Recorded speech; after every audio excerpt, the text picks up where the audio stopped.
Kupitia mitandao ya kijamii, taarifa ambayo imetoka kwenye ofisi ya makamu wa rais imetokea Dodoma inasema, na nukuu, leo tarehe 25 Agosti 2026 nimeamua kuandika barua kwa Rais wa Jamhuri ya Muungano wa Tanzania Mheshimiwa Dr. Samia Suluhu Hassan kumjulisha kuwa nimeamua kustaafu siasa na utumishi wa umma.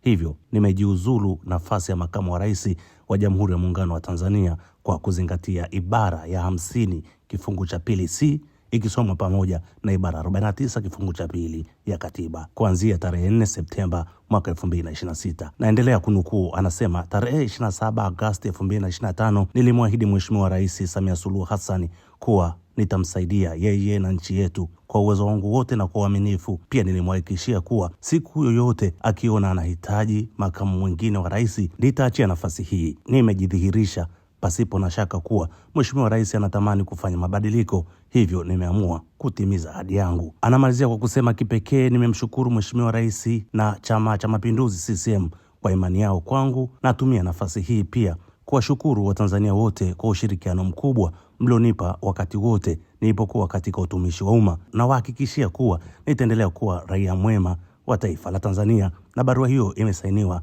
na Balozi Dr. Emmanuel Nchimbi. Hivyo basi, kuanzia tarehe 4 Septemba, makamu wa rais Dr. Nchimbi atakuwa amejiuzuru rasmi.